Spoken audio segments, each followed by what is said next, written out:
Hello everyone, welcome back to my channel. आज की video में हम इस तरीके का बेबी फ्रॉक बनाने वाले हैं जो कि हमारा 3 लेयर्स का रहने वाला है। ये हम 8 to 9 ईयर्स की गर्ल्स के लिए बनाने वाले हैं। तो चलिए इसे बनाना स्टार्ट करते हैं।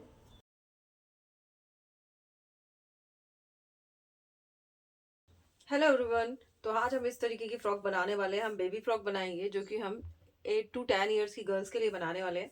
तो ये हमारे फ्रिल वाली फ्रॉक है। इसका फ्रंट पार्ट है, ये इसका बैक पार्ट है। बैक पार्ट में हम जिप देने वाले हैं इस तरीके से। फ्रंट पार्ट हम इस तरीके का प्लेन रखेंगे। तो यहाँ पे हम 3 लेयर ऑफ फ्रिल लगाने वाले हैं। तो यहाँ पे जो मैं ये वाला पार्ट बनाऊंगी, यहाँ से लेके एक फ्रिल तो मैं इसमें अटैच ही रहने दूंगी अपने योक वाले पार्ट में, और ये दोनों फ्रिल अलग से लगाने वाली हूँ। ये वाली फ्रिल जो इसमें अटैच रहने वाली है, तो उसको हम किस तरीके से बनाएंगे, तो इसे हम 2 पार्ट में बनाएंगे। तो सबसे पहले हम ये वाला पार्ट बनाएंगे।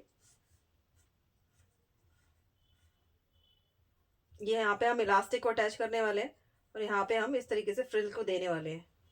तो ये वाला पार्ट फ्रिल में ही आ जाएगा। तो हम इस यहाँ से लेके यहाँ तक का जो हमारा पार्ट होगा, इसकी हम लेंथ रखने वाले हैं, वो हम 18.5 इंच की लेने वाले हैं यहाँ पे, इस वाले पार्ट की। और ये जो बाकी का पार्ट रहेगा, क्योंकि हम स्कर्ट वाला पोर्शन यहाँ से अटैच करेंगे और यहाँ पे हम इलास्टिक लगाएंगे, तो हम यहाँ से लेकर यहाँ तक हम इनर अटैच करेंगे। तो उसकी जो लेंथ लेने वाली हूँ वो मैं यहाँ पे 11.5 इंच की लेने वाली हूँ। हम जो ये फ्रॉक बना रहे हैं इसे 2 पार्ट में बनाएंगे। तो ऊपर वाला पोर्शन यहाँ तक बनाएंगे और नीचे वाला पोर्शन में जो हम इनर लगाएंगे उसे हम यहाँ तक बनाएंगे। उसमें फ्रिल अटैच करेंगे, ये वाली फ्रिल और ये वाली फ्रिल नीचे वाले पार्ट में अटैच करने वाले। ये वाली फ्रिल हमारी योक वाले पार्ट में अटैच होगी। तो हम पहला जो पार्ट बनाएंगे, अपर पार्ट जो हम वो इस तरीके से बनाएंगे। फुल लेंथ जो होगी हमारे फ्रॉक की वो हमारी 30 इंच की रहेगी यहाँ पे। तो 30 इंच की हमारी फ्रॉक बनकर रेडी हो जाएगी। यहाँ पे हम फ्रंट में और बैक में दोनों तरफ यहाँ पे इलास्टिक देने वाले हैं। तो चलिए बनाना स्टार्ट कर लेते हैं। यहाँ मैंने इस तरीके की फ्रॉक को बनाने के लिए पोल का डॉट वाला फैब्रिक लिया हुआ है। तो सबसे पहले हम अपर पार्ट की कटिंग करते हैं जो कि हमारा 18.5 इंच का था। तो इसमें मैं नीचे फोल्डिंग का ऐड करूँगी और ऊपर सिलाई का ऐड करूँगी। तो फोल्डिंग के लिए मैं 1 इंच ऐड करने वाली हूँ और सिलाई के लिए 1/2 इंच का ऐड करने वाली हूँ। तो 1.5 इंच ऐड करने के बाद मैंने यहाँ पर 20 इंच पे मार्क किया है। और इस तरीके से मार्क करने के बाद इस पार्ट को हम स्ट्रेट कर लेंगे और इस वाले पार्ट को कट करके निकाल लेंगे। अब जो ये पार्ट हमने कट किया है इसको इस तरीके से 4 फोल्ड करके हम रखेंगे यहाँ पे। सबसे पहले हम इस पर अपना शोल्डर मार्क करेंगे जो कि मेरा 13 इंच का है। तो यहाँ पे मैं 6.5 इंच पे मार्क करूँगी। तो इस तरीके से रखते हुए हम इंची टेप को 6.5 इंच पे मार्क करेंगे और यहाँ से हम 1 इंच डाउन जाएंगे जहाँ से हमने शोल्डर का मार्क किया हुआ है, और यहाँ पे हम 2.5 इंच नेक के लिए मार्क करेंगे। तो इन दोनों पॉइंट्स को हम इस तरीके से मिला देंगे। अब जहाँ से हम डाउन गए थे इस वाले पॉइंट से हम मार्क करेंगे आर्म होल के लिए। तो यहाँ से मैं 6.5 इंच पे मार्क करूँगी। तो इस तरीके से इंची टेप को रखेंगे और यहाँ से हम 6.5 इंच पे एक मार्क कर लेंगे और इस वाली लाइन को हम स्ट्रेट कर देंगे इस तरीके से। और यहाँ पे हम अपना आर्म होल का शेप ड्रॉ कर देंगे।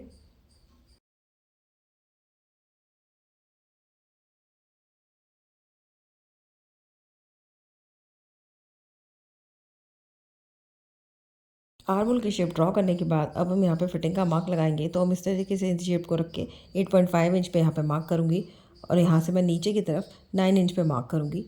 अब ये जो दोनों मैंने मार्क किए हुए इन दोनों मार्क को मैं मिला दूँगी इस तरीके से। तो ये हमारे फिटिंग के लिए मार्क हो जाएगा और जितना थोड़ा सा पार्ट बचा है वो हमारा मार्जिन वाला पार्ट हो जाएगा। तो अब हमने मार्क किए हुए हैं इन मार्क को हम कट कर लेते हैं। अब इस तरीके से मार्क पे कटिंग करने के बाद हमारा फ्रंट का और बैक का दोनों पार्ट अलग अलग हो जाएंगे। तो सबसे पहले हम फ्रंट का नेक ड्रॉ करेंगे। तो जो हमने 2.5 इंच पे मार्क किया था वहाँ से इस तरीके से मार्क करते हुए 3.5 इंच पे मार्क करेंगे। तो इस तरीके से मार्क करने के बाद यहाँ पे एक बॉक्स बना लेंगे और यहाँ पे हम एक राउंड शेप दे देंगे नेक के लिए। फ्रंट का नेक कट करने के बाद अब हम यहाँ पे आर्म होल कट करेंगे। तो फ्रंट का आर्म होल हल्का सा हम डीप कट करते हैं। तो यहाँ पे हम आर्म होल को भी कट कर लेंगे, तो जिससे हमारा फ्रंट वाला पार्ट कट के रेडी हो जाएगा। इसके बाद हम बैक नेक कट करेंगे। अब हम बैक का नेक बनाएंगे। तो इस तरीके से फ्रंट वाले पार्ट को बैक वाले पार्ट पे रखेंगे और यहाँ पे हम 2 इंच पे मार्क करेंगे क्योंकि हम बैक का नेक 2 इंच का बनाने वाले हैं। मार्क करने के बाद अब हम इस वाले पार्ट को भी कट कर लेंगे। तो ये हमारा पार्ट बैक का हो जाएगा। तो यहाँ मैंने फ्रंट और बैक दोनों पार्ट के नेक को कट कर लिया है। तो इस तरीके से योक पार्ट को मार्क करने के बाद अब हम फर्स्ट लेयर जो हमारी फ्रिल की है उसको मार्क करेंगे। तो इस तरीके से हम यहाँ पर इंची टेप रखेंगे और यहाँ से हमारा जो योक पार्ट है 13 इंच का उसे मार्क करेंगे। तो हम इस तरीके से इंची टेप को रखेंगे। यहाँ पे योक पार्ट पे मार्क करेंगे जो कि हमारा 13 इंच का है। तो हमने इस तरीके से मार्क कर लेंगे और ये बचा हुआ पार्ट रहेगा, ये हम फ्रिल बनाएंगे। तो ये हमारा 7.5 इंच का बचेगा। तो हम नीचे की तरफ जो फोल्ड करेंगे तो उसके बाद हमारी फ्रिल 6 इंच की रेडी हो जाएगी। यहाँ पे जहाँ पे हमने योक पार्ट पे 13 इंच पे मार्क किया है यहाँ पे हम इलास्टिक को अटैच करेंगे। अब इसको बनाने के बाद फ्रिल्स कट कर लेंगे और जो फ्रिल्स को अटैच करने वाला पार्ट है उसको भी कट करेंगे। यहाँ जो मैंने पार्ट्स कट कर लिए हैं उनमें ये स्कर्ट वाला पोर्शन मैंने लिया हुआ है। इसकी लेंथ मैंने 13 इंच की ली हुई है। अब इसकी वेस्ट पे हम निशान लगाएंगे, तो हम यहाँ से 8 इंच पे निशान लगाएंगे और इस तरीके से निशान लगाने के बाद इसको इस तरीके से स्लैंटिंग लाइन ड्रॉ करने के बाद इस वाले पार्ट को कट कर लेंगे। अब इस वाले पार्ट पे हम अपना फ्रिल्स को अटैच करेंगे। तो यहाँ मैंने फ्रिल्स और स्कर्ट दोनों पार्ट को कट कर लिया है। अब इसके बाद हम अपर पार्ट को बनाना स्टार्ट करेंगे। तो यहाँ हम सबसे पहले बैक वाले पार्ट में चेन लगाना स्टार्ट करेंगे। तो इसके लिए मैंने ये फैब्रिक ले लिया है और इस तरीके से मिडिल में इस वाले फैब्रिक को रख के अब मैं यहाँ पे निशान लगाऊंगी कि कहाँ पे मुझे सिलाई लगानी है। तो उसके लिए सबसे पहले मैं ऑल पे लगा के इस फैब्रिक को इस पर अटैच कर देती हूँ, जिससे हमारा फैब्रिक इधर उधर नहीं पाएगा। तो इसके बाद मैं मिडिल में एक लाइन ड्रॉ करूँगी, उसके दोनों तरफ पैरेलल में एक लाइन ड्रॉ करूँगी इस तरीके से। अब जो ये लाइंस मैंने ड्रॉ किए हैं इन लाइंस पे मैं सिलाई लगा लूँगी। तो इस तरीके से इन लाइंस पे सिलाई लगाने के बाद मिडिल से इस फैब्रिक को कट कर लूँगी और यहाँ पे जहाँ पे कॉर्नर्स हैं यहाँ पे छोटे छोटे कट लगा लूँगी, एक साइड इधर साइड और दूसरी साइड इधर साइड को कट लगा लूँगी। ध्यान रहे कि हमारी सिलाई ना कटे। तो इस तरीके से कट लगाने के बाद इस फैब्रिक को मैं अंदर की तरफ पलटी करने के बाद यहाँ पे भी सिलाई लगा लूँगी इस तरीके से।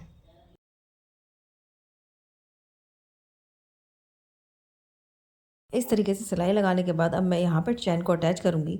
तो इस गैप में चैन को इस तरीके से रखते हुए हम अभी इस आउल पिन से अटैच कर लेंगे। उसके बाद इसे सिलाई लगा के हम इसे पक्का कर लेंगे, जिससे हमारी चैन बैक वाले पार्ट में अटैच हो जाएगी। तो ये देखिए मैंने चैन को बैक वाले पार्ट में अटैच कर लिया है। और इस पार्ट में चैन को अटैच करने के बाद इस पर फ्रंट वाला पार्ट रखेंगे और यहाँ पे हम इसके शोल्डर्स को ज्वाइन कर लेंगे। शोल्डर्स को ज्वाइन करने के बाद इसका नेक रेडी करेंगे। तो नेक बनाने के लिए मैंने ये 22 टेप ले लिया है। इसको मैं अंदर की तरफ रख के सिलाई लगाऊंगी। उसके बाद हम बाहर की तरफ पलटी करके इसको तैयार कर लेंगे। सिलाई लगाने के बाद हम इस पर छोटे छोटे कट्स लगाएंगे, जिससे हमारा फैब्रिक अंदर की तरफ को अच्छे से फोल्ड हो जाएगा। तो यहाँ नेक में मैं छोटे छोटे कट्स लगा दूँगी। उसके बाद हम फैब्रिक को अंदर की तरफ फोल्ड करते हुए हम अपना नेक रेडी कर लेंगे।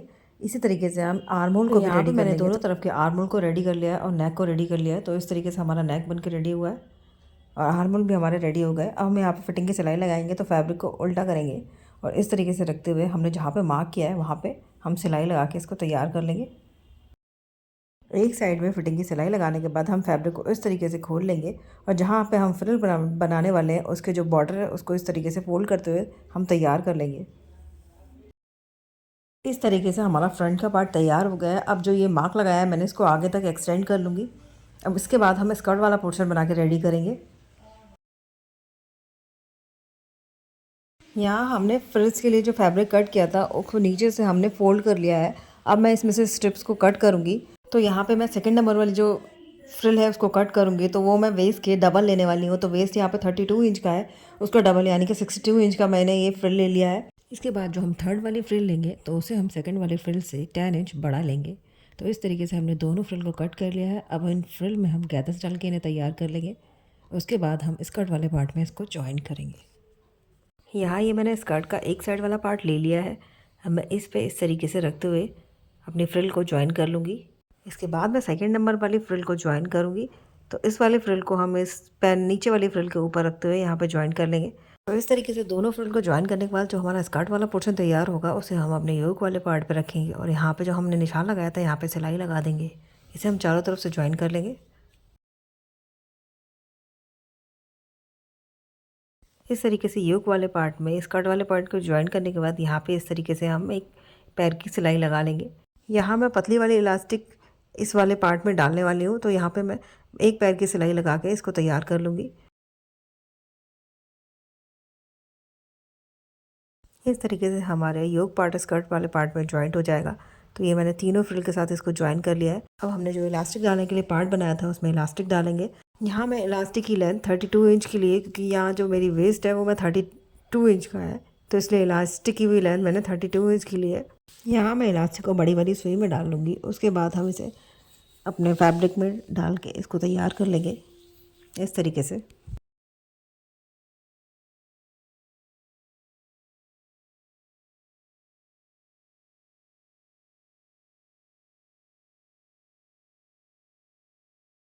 इस तरीके से इलास्टिक डालने के बाद हम साइड में फिटिंग की सिलाई लगा देंगे, जिससे हमारा फ्रॉक बन के रेडी हो जाएगा। तो ये मेरा फ्रॉक बन के रेडी हो चुका है। तो इसमें मैंने 3 फ्रिल का बनाया हुआ है। इस तरीके से मैंने यहाँ पे इलास्टिक भी दी हुई है और इसके बाद मैंने बैक में इसमें जिप भी दी हुई है। तो इस तरीके से हमारे ये फ्रॉक बन के रेडी हो गई है और हमारी फ्रॉक का लुक कुछ इस तरीके का आया है। अगर आपको वीडियो पसंद आई हो और ड्रेस भी पसंद आई हो तो लाइक शेयर एंड सब्सक्राइब जरूर कीजिएगा। Thank you.